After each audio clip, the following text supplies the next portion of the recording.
Gente, apesar do formato ser ainda com PowerPoint, palestra e tudo mais, todo mundo sabe que eu gosto de conversar. Então, quem quiser falar, pode falar. Quem quiser dar o seu 2 cents, eu estou aberto para debate, tá bom? Principalmente porque esse é um tema, no capítulo 24 do Evangelho segundo o Espiritismo, é um tema que, se você olhar, você pode olhar o capítulo por vários prismas. Tem um prisma histórico, que é muito importante, mas que, se você só se fixar nele, você vai ter uma mensagem que fica difícil você traduzir para os dias de hoje, onde é que a gente encontra a importância na vida atual. Mas ainda assim é preciso que a gente volte lá atrás para entender o contexto de como a passagem evangélica se passou, o que Jesus realmente queria dizer e como é que a gente faz uma reflexão nos dias de hoje com essa informação que a gente está recebendo. O que a gente pode trazer para a nossa vida. Né? Então, o título do Evangelho do capítulo se chama Não coloqueis a candeia debaixo do alqueire. E, obviamente, todo mundo sabe o que é uma candeia e todo mundo sabe o que é um alqueire, não é? Ninguém sabe. Bom, a candeia parece aquela lâmpada do Aladim, que era muito usada naquela época, que era uma lamparina a óleo, que você acendia, molhava dentro do filamento, e depois que você acendia no fogo, a chama saía na ponta. E o alqueire, na verdade, era um cesto que ele servia como medidor, era um parâmetro de medição para a época, mais ou menos na faixa de 25 litros. Se media grãos, se media várias coisas que eram comercializadas. E o alqueire, como a gente está vendo na foto, se a gente colocar em cima da lâmpada, a gente ofusca e apaga a lâmpada. Ou seja, a luz não sai do alqueire. Então, o tema, ou melhor, na passagem evangélica, quando Jesus fala não se coloca uma candeia debaixo do alqueire, é para que a gente entenda que a luz é para todos. Todos precisam ver a luz. Né? Não é uma coisa restrita. Né? E ele fala, brilhar é vossa luz. Exatamente. Eventualmente, naquela época, a gente não tinha condição de entender.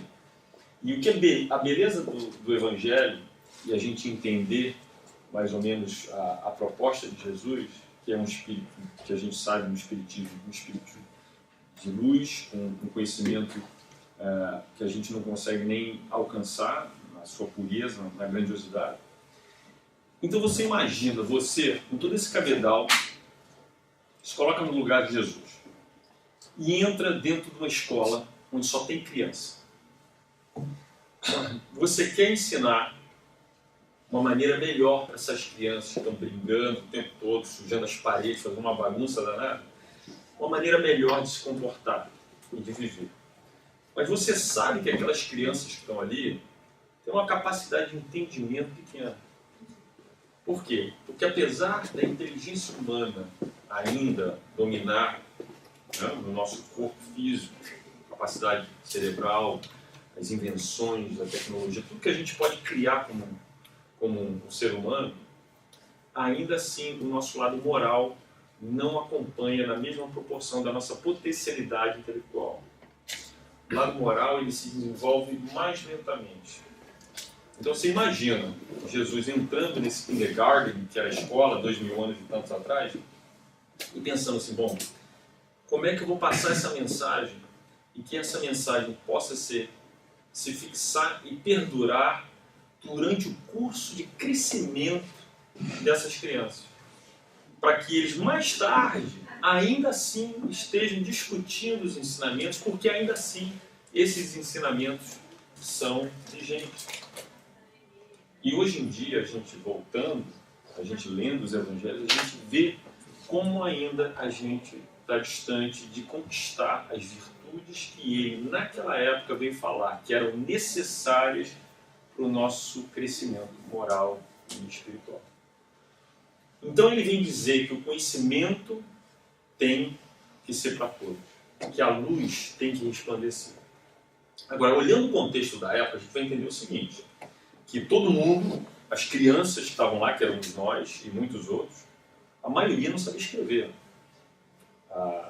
Naquela época, quase todo mundo era letrado e o conhecimento era restrito a poucos, principalmente os scholars, né? Aqueles que falavam nas sinagogas ou nos templos, que detinham conhecimento.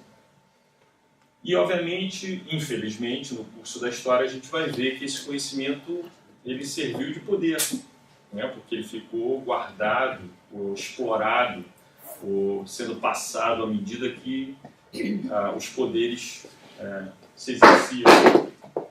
Até que mais tarde, quando a gente realmente descobre, se ilumina, e começa então a ter um crescimento intelectual capaz de poder ter acesso a coisas que até então a gente não tinha.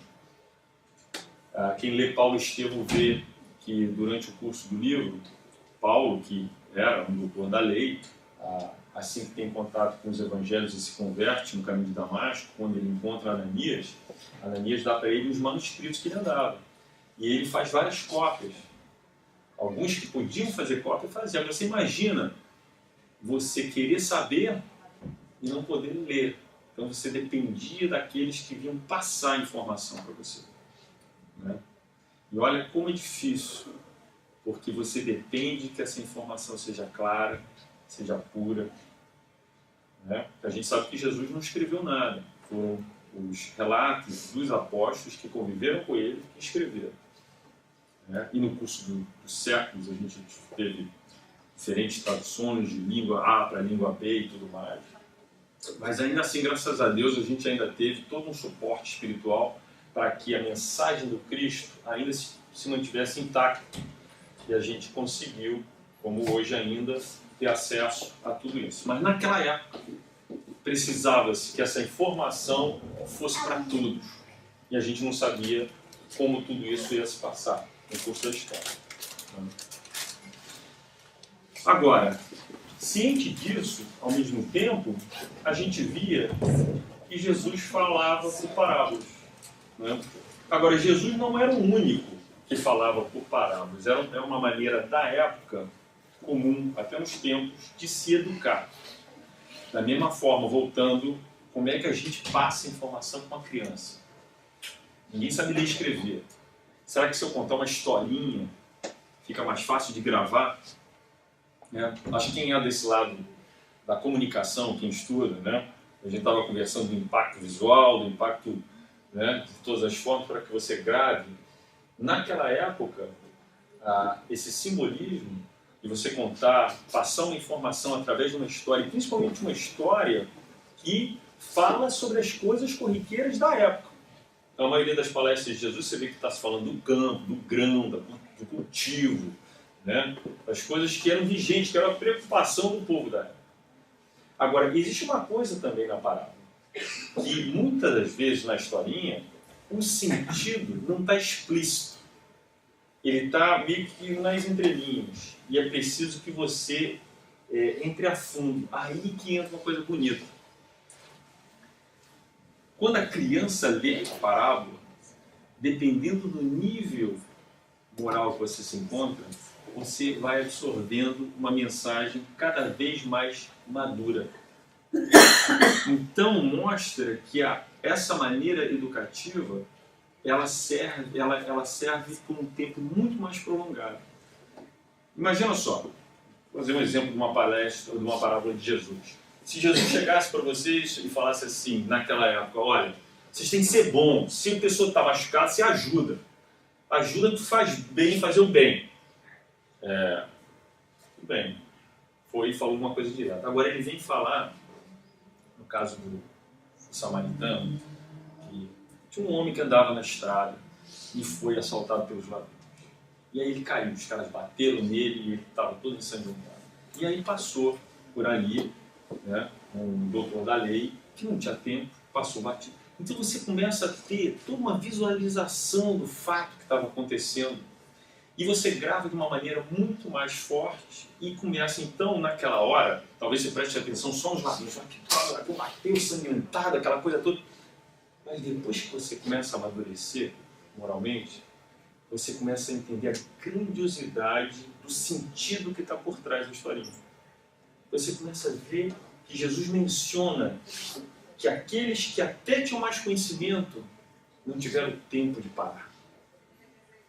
E que, na verdade, aquele que era considerado na época, né, o samaritano, como um pária, porque existia aquela dissensão que os judeus não gostavam mais dele, foi o que parou para ajudar. Então é interessante que, por mais que às vezes a gente não entenda, pensando, poxa, mas se a luz tem que estar em cima do armário para que todos vejam, mas por que as parábolas ocultando o sentido? Mas não era exatamente isso. Era uma expectativa que essas crianças, que somos nós, um dia fossem chegar ao entendimento. E aí sim, essas parábolas, como hoje, a gente lê e a gente ainda se maravilha. Eu teve uma vez, quando a ficha caiu realmente, aquela parábola da mulher adúltera, eu fiquei impressionado de você realmente entender a grandiosidade da resposta. E quando os homens todos pegam ele, estavam na praça, e jogam aquela mulher para ele, e aquela multidão toda pronta para apedrejá-lo, e aí vem testar ele. Mestre, a lei de Moisés fala que a mulher que comete adultério tem que ser apedrejada. E você, o que nos diz? Se ele falasse, não apedreje, estaria indo contra a lei Moisés. E ali os fariseus queriam testar para ver quem era esse rabai que falava tantas coisas bonitas. Será que era um revolucionário? Então, a maneira de responder é nada mais sem negar que ela cometeu o ato. Ele simplesmente fala assim, aquele que tiver livre de pecado, tira a primeira pedra. Diz que ele ficava escrevendo no chão. Ele foi escrevendo. O que as pessoas faziam, aí a ficha ia caindo. Então você imagina, olha só, qual de nós teria a grandiosidade de responder dessa maneira? De poder entender ali o que se passava na trama e falar, sim, ela está errada, mas você tem condição de julgar e de condenar? E saiu todo mundo de fininho. E por aí a gente vai vendo. Agora, nos dias de hoje, a informação já não é tão acorrentada como era nos tempos passados. Na verdade, agora, ao contrário, a gente está tendo excesso de informação. Informação que a gente precisa filtrar. O que é bom e o que é ruim. Né? Obviamente, salvo alguns países ainda que até nos dias de hoje a gente vê, como Norte Coreia, Coreia do Norte e alguns outros, onde existe toda uma restrição em relação ao que se lê, ao acesso à internet que não existe, a livros que são proibidos, e alguns países fundamentalistas, como a Arábia Saudita, que não se pode ter uma outra religião a não ser a religião muçulmana, mas a maior parte do mundo tem acesso à informação. Nós todos podemos buscar a luz, se a gente quiser. Então, tem uma historinha muito interessante que eu vou botar para vocês. Tomara que tenha saído dê para ler. Acho que dá para ler? Não dá. Vocês lembram do Maurício de Souza, da Mônica? Bom, na verdade, Sombras da Vida é uma história platônica que o Maurício fez uma caricatura que é muito vigente. Vocês conseguem ler? Será que dá para ler? Dá para ler ali, não? Você? Não, o meu também está pequeno. Não, mas eu acho que vou tentar ler. Ó. Cadê o óculos? Sei só. Ele estava correndo, né? Ele estava correndo aqui na frente, na coisa. Aí ele escutou um barulho. Aí, bravo, muito bem, batendo palma. Aí ele parou, estava correndo atrás de uma caça, né? Essa foi linda. Que pena que tem aí tão cedo. Aí daqui a pouco passa um outro pássaro, coisa, e fica só escutando. Vem vindo outro, olha aí. Aí daqui a pouco, quando ele entrou lá dentro da caverna, ele viu que tinha 3 homens olhando o reflexo da luz na parede. Aí ele falou, olha que forma mais feia. Olha só, eles estavam olhando o cabelo dele. Né? Fora, sai daí. Aí ele foi lá em cima, ei moço, vocês podem me dizer o que vocês estão fazendo? Olha, que pergunta é essa mais boba? Tem alguma outra coisa para fazer? estamos contemplando a vida. Mas a vida só tem uma parede ali. Você não me atrapalha. Olha, já vem outra ali. Aí estava passando, bravo, lindo. Ora, mas isso é só uma sombra. Vocês deveriam admirar o dono dela.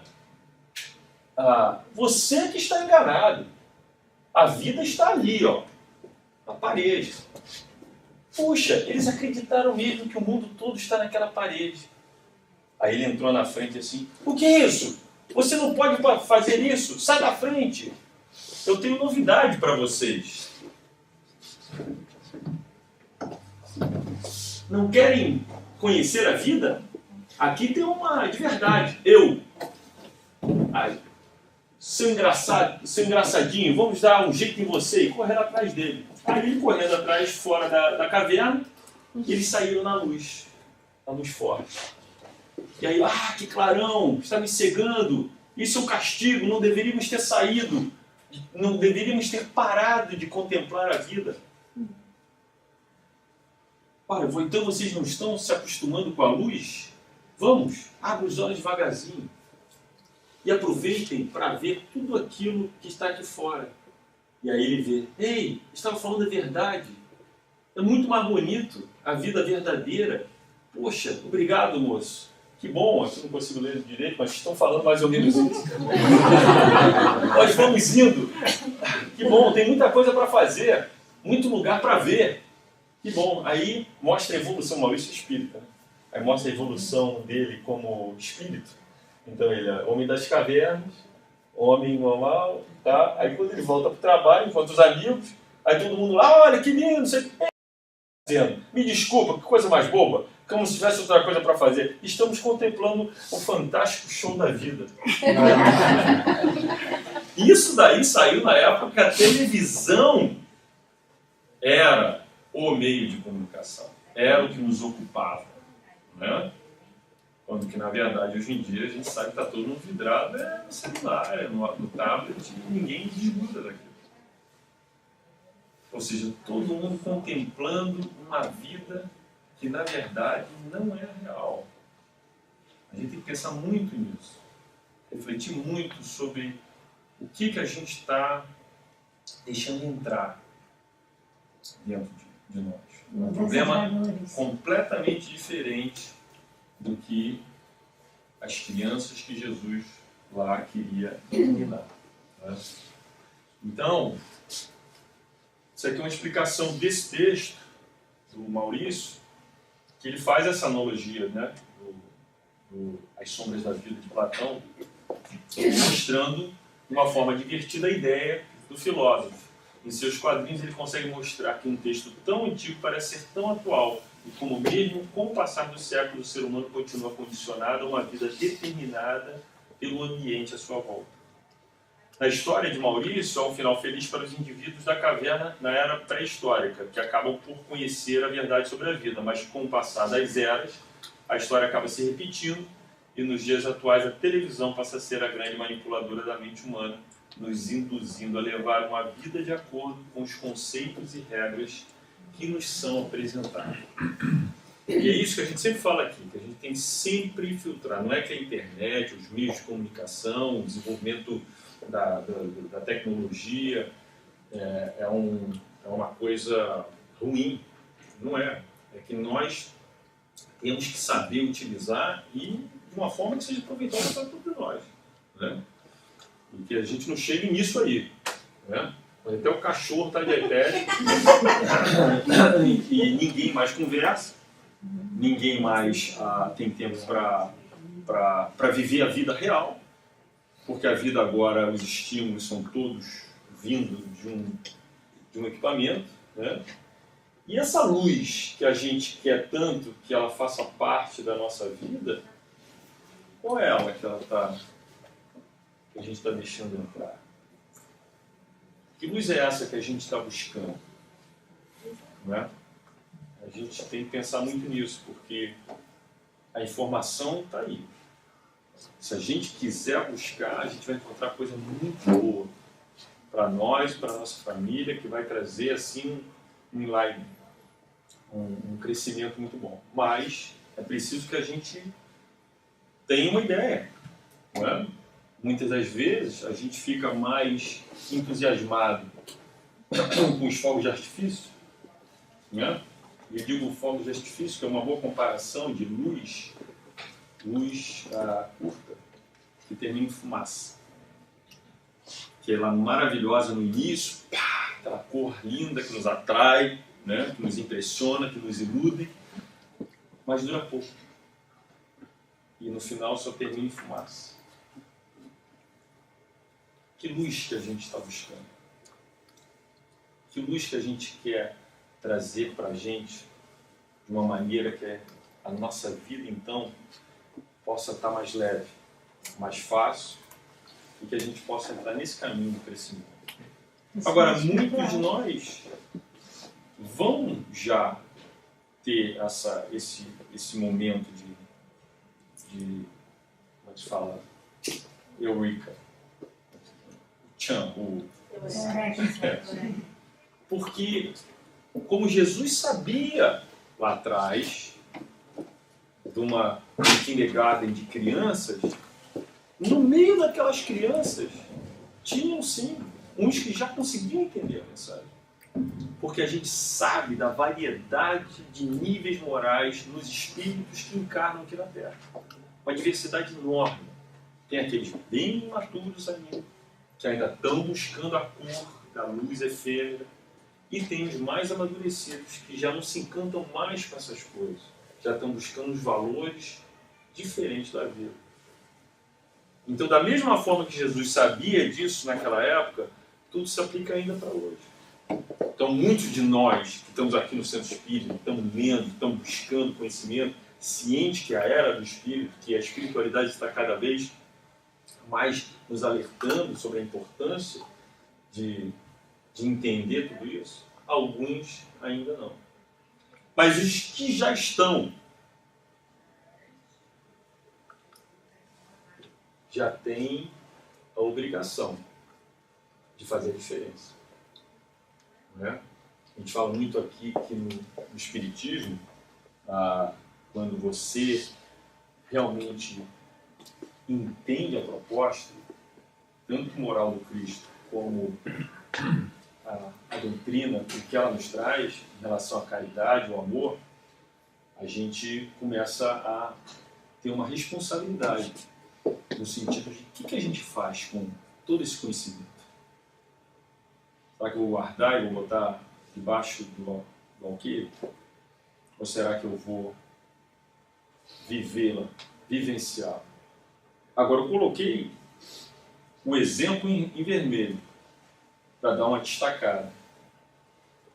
Porque às vezes a gente acha que tem que descobrir no centro espírita sobre a reencarnação, sobre a lei da causa e efeito. Tanta coisa boa. Eu vou agora andar com o evangelho debaixo do braço. Quando eu ver alguém falando e toma de evangelho, que eu vou fazer aquela disseminação do espiritismo, vai todo mundo virar espírita na minha terra. No meu trabalho lá só tem espírita e todo mundo tem que ser espírita. Não é nada disso. É porque a ficha não entrou legal. Não é bem isso. Eu posso sair daqui pregando, sei tudo sobre o espiritismo, sei o evangelho de cabo a rabo, vou lá, falar. Mas se na minha vida pessoal eu não está condizente com o que eu preach, com o que eu estou ensinando, não tem sentido nenhum. A gente ensina de verdade, por exemplo. Tinha um tio meu que fumava. E eu me lembro que ele ficava assim, tá vendo isso aqui, ó? Isso aqui um dia vai me matar. O dia que eu ver vocês testando isso aqui, ó. Mas fumava. Porra. Uma criança que está vendo aquilo ali é aquela coisa, pô, deve ser bom demais, porque o cara está falando ali que vai me dar um curso se eu experimentar, mas continua fumando. Eu falei, pô, uma contradição, coitado, era muito boa pessoa, mas não conseguia largar esse vício. Mas o exemplo vale mais do que 1000 palavras. Meu pai era um cara que falava muito pouco. Também quando falava, saia correndo. Mas só de acompanhar a maneira como ele vivia, as coisas que ele fazia, da responsabilidade, da civilidade, da disciplina. Qualquer um aprende mesmo sem ter um ensinamento verbal, só com exemplo. E é isso que a gente quer aqui no centro. Muita gente, às vezes, chega no trabalho e fala assim, pô, eu vi lá, você lá no centro, pô, como é que você não fala aí para todo mundo? Engraçado, eu não falo. Eu estou lá no meu trabalho e não falo. Por quê? Porque eu acho que tudo tem uma hora. Se alguém vem a mim buscando, querendo saber, perguntando, ou passando por um problema, querendo ouvir uma coisa diferente, tudo bem, é lógico, a gente tem o dever de ajudar naquilo que a gente pode. Mas, é como eu digo, o exemplo, ele vale muito mais de realmente identificar aquele que está vivendo e no caminho do Espiritismo. Ele disse uma frase que eu li essa semana. Nós deixamos um rastro por onde passamos. Cuidado como andas. E fica, né?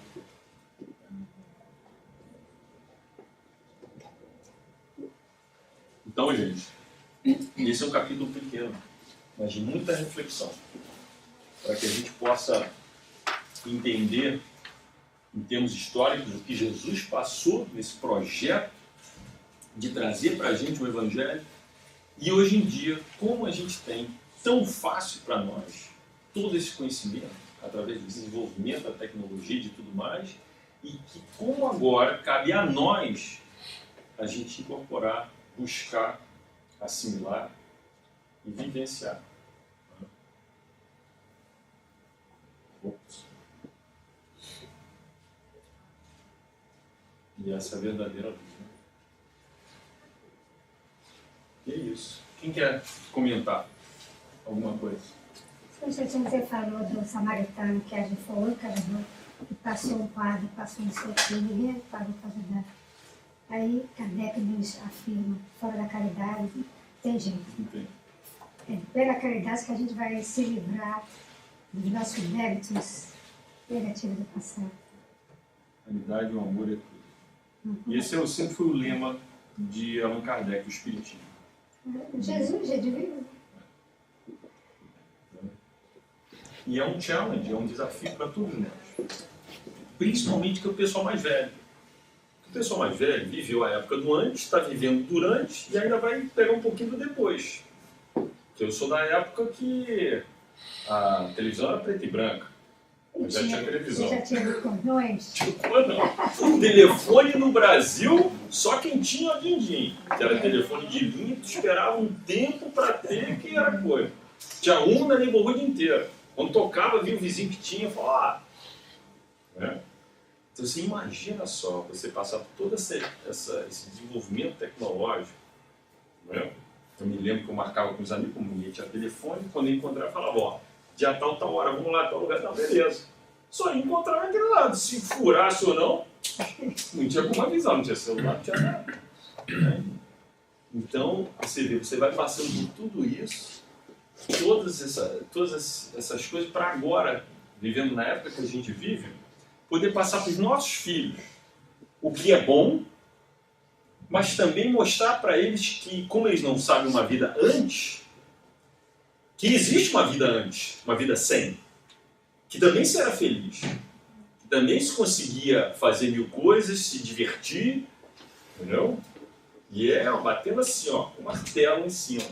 Porque dá a impressão que eles olham pra gente e falam, como é que vocês conseguem viver sem videogame ou sem celular? Como? A vida deveria ser terrível. E não era. E não era. E não é.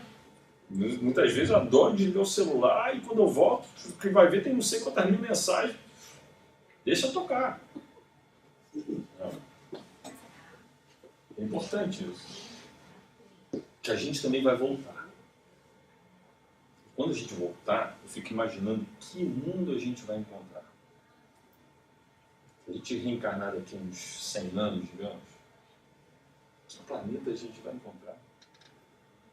É por isso que a importância da educação das crianças, de como a gente deixa a nossa casa arrumada, fazendo o nosso melhor. É lógico que está na mão de Deus, a gente não é dono dos nossos filhos, a gente tem que tentar o nosso melhor, mas ciente que a gente tem que fazer isso. Porque um dia a gente vai voltar e a gente quer ver o nosso netinho, talvez o nosso bisneto sendo o nosso pai, com maneiras ali na mesa de comer.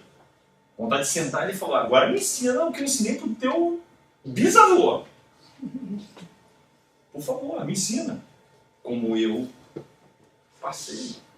Não é? É isso aí. Eu tenho uma pergunta. Eu gosto muito do povo judeu, né? Que espíritos são esses que não... Porque eu li já algumas coisas, eles dizem que não acreditam em Jesus Cristo. Eles acham que nem existiu, que é uma fábula. Que espíritos são esses que não viram isso, que não se atentaram a isso? Porque Jesus era judeu também, né? Essa dicotomia, sabe? Uns acreditam e outros até hoje, em 2018, ainda não acreditam. Eles acham que Jesus era um profeta, só isso. Não era o... Eu tenho uma amiga minha que ela falou, ela tem texto. Não, Jesus não existiu. Meu avô foi, eu vim de família judaica. Meu avô foi o primeiro judeu a formar um centro espírita no Rio de Janeiro. Porque mediunidade é uma coisa que transcende religião, raça. Então, judeu, ouvindo vozes, tem que buscar alguma coisa que a cabala ou as outras fontes de informação que o judaísmo trazia não eram suficientes. Então, através do espiritismo, ele vai entender que realmente é tudo muito maior, e aí vem a presença de Jesus, que a gente vê no Evangelho, no livro dos Espíritos, a pergunta na qual os Espíritos afirmam Jesus sendo o maior exemplo. E eu acho que existe um lado do judaísmo que acredita, não só acredita que Jesus existiu, como que foi o Messias prometido que eles não conseguiram perceber. Pensa. Na caramista Eva me ligou, mandou beijo para todo mundo, tá com saudade da gente. A Eva era uma moça que frequentava, era judia. Eu notava, e ela concordava com tudo, mas ela não falava o nome de Jesus. Ela era bloqueada com isso, ela disse que estava com muito problema, estava querendo dividir, estava orando de Tigó. O filho, 47 anos, com um trabalho tremendo para ela. Mas, da mesma forma que aqueles espíritos dali, daquela época, que estavam preparados para receber a mensagem, por causa do monoteísmo, de toda a preparação que já existia do povo em relação à religiosidade, toda a cultura judaica, ainda assim, a gente sabe que existem as migrações, e aqueles espíritos daquela época eram diferentes, e hoje talvez já tenham seguido em frente. Mas a questão não é a aceitação de Jesus como Salvador, como a maioria das doutrinas cristãs falam. Tem que sair da tua boca. Fala com a tua boca que Jesus é o Salvador, que você está salvo. Como se isso simplesmente fosse realmente nos elevar à categoria de ser salvo. Não é isso. Eu se fosse um juiz, eu abriria as portas do céu para um judeu que não acredita em Jesus, mas a vida inteira foi caridoso, ajudou o próximo, fez de tudo, um ateu que nem acredita em Deus, mas teve uma vida reta, digna, um católico, um cristão, que a vida inteira frequentou todos os centros, sabe tudo de cabo a rabo, e lá fora, infelizmente, não conseguiu vivenciar. Isso daí, essa autenticidade é que a gente tem que buscar na gente. Não existe nenhuma fachada em relação de um rótulo. Ah, mas eu sei, eu sou, eu frequento. Nada disso. É o que a gente faz na nossa vida. Ele realmente vai contar. Bom, Márcio, aquela parte que você estava falando na questão de mostrar para os filhos que existe um mundo, né, diferente do que se vive hoje. Eu assisti uma palestra, não vou lembrar o nome do cara, mas é um psicólogo brasileiro. Ele estava num programa falando sobre educação e como foi a educação dele. Então, ele é nordestino Roçando aqui, gente. Acho que ele estava falando da mãe dele, ele falou que o avô deu um abadá para ele, ele falou para a mãe, eu vou na micareta brincar. Ela falou, não, você não vai. Não, mas eu ganhei um abadá, não, você não vai. A senhora vai ver, quando eu tiver 18 anos eu vou. Ela falou, não, enquanto você estiver sobre a minha responsabilidade, você vai quando eu falar para você. Aí ele falou para ela, então a senhora acha que eu vou lhe amar? Ela falou, não, quem disse para você que eu quero que você me ame? É que você me respeite. O que eu quero de você é respeito. Que quem escolheu te amar fui eu. E é um sentimento que ele está falando, é um sentimento complexo que você exige que uma criança lhe fale. Por mais que a criança te fale o que é amor, ela demora uma vida para isso. Né? E o segundo exemplo é que ele falava o tempo que ele demorava para comer uma pamonha. Ele falou, vocês querem comer pamonha? Ok, então vamos colher o milho, vai descabelar o milho, blá blá blá. blá. Ele falou que demorava 8 horas para eles comerem uma pamonha. Mas falou que aquele momento que se juntavam para fazer isso, para juntos separarem lá, todo o processo, ele falou a mesma coisa. Às vezes convide seu filho para fazer um bolo com você. Se ele quer comer bolo de chocolate, chama ele junto. Para ver que ele vai ter que fazer o bolo, esperar esfriar, demorar 4 horas e tal. Ele falou, por mais que demore, ele sente o trabalho e tem um momento de confraternização, né? Isso é fantástico. Eu só quero acrescentar uma coisa sobre educação infantil. Eu trabalho como nene e eu estou à procura por trabalhos em São Francisco. E é muito engraçado como está mudando muito a linha do child care hoje em dia. Então, antigamente, as famílias só precisavam de uma pessoa para olhar a criança para ver se ela vai chegar no final do dia e tá viva, né? Hoje em dia está mudando muito esse mercado. Por quê? As famílias não estão apenas querendo child care. Eles querem um role model. Eles querem um modelo de pessoa na casa deles. Então, quando você comentou que daqui 10 encarnações você quer voltar e falar, olha, e aí, você vai sentar na mesa? E como é que você come numa mesa? Eu tenho famílias que me perguntam, quais são os seus hábitos alimentares? Quando você ensina a criança a sentar na mesa com talher, com guardanapo, set up the table, você ensina isso para as crianças e eu assim, gente, eu fui ensinada assim no Brasil. Eu já trabalhei para casas que eles não tinham mesa de jantar. E não é por causa de dinheiro, falta de dinheiro. É porque todo mundo come hoje em dia na frente da televisão. Então, assim, coisas básicas do tipo, ele estava mencionando de fazer o bolo. As famílias perguntam, como é que você ensina hoje em dia uma criança a ter paciência? Se hoje todo dia tá tudo assim, ó. Google. Na minha época também, eu tinha aqui na biblioteca, eu tinha amiguinhos na época que tinham Barça. Tava assim, e tinha muito ricos, porque tinha Barça. Eu tinha Barça. Essa aí responde. Eu só vou sentir nomes, mas vou fazer pesquisa na Barça. E hoje em dia você tem Google, então como é que você ensina essa criança que o bolo não vai estar pronto? Como é que você vai, a paciência, a entender os steps de tipo, olha, tá aqui, não tá... Então assim, a educação infantil hoje é uma coisa muito difícil. É muito Mas eu difícil. acho que a partir do momento que a gente luta um pouco contra a natureza, e olha que a natureza ela nos ensina, ela nos sabe, a gente vai ver que um dia tem 24 horas, que o sol nasce devagar. Não adianta eu querer acelerar, ele continua com a mesma... Então, se a gente prestar atenção nesses ciclos, até de como vem a primavera e vem as estações, e até na plantação, por mais que a gente mude, né, cientificamente os crops para que eles deem mais e tudo, mas ainda assim tudo tem seu time. A questão é que o eletrônico é muito imediato. Então, isso daí criou para a gente um passo muito frenético que ele contradiz com a nossa natureza.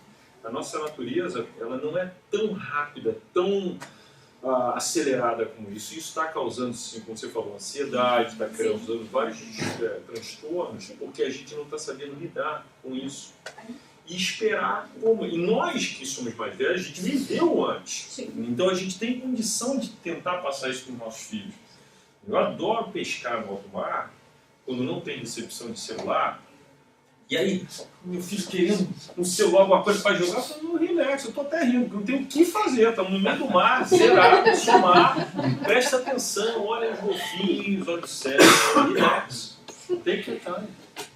Isso é bom, a gente tem que aprender a fazer, achar coisas que a gente ensine aos nossos filhos a entrar no nosso pace natural, e não o pace que nos é mostrado agora, que a tecnologia está nos acelerando a maneira de viver. E mesmo nas minhas entrevistas, os pais me perguntam quanto tempo no celular você fica por dia? É umas perguntas assim, por exemplo, você cuida de você, você malha, você come bem, você come no McDonald's? Tipo assim, são perguntas, eu sei que são ilegais, você não pode perguntar, mas assim, tá mudando o sistema de child care. Então assim, as pessoas estão, quem é essa pessoa que eu tô trazendo na minha casa?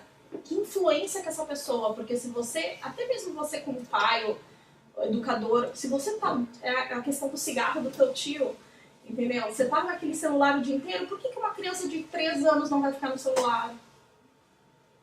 Entendeu? É difícil, mas foi um ótimo tema. Então é isso aí, gente.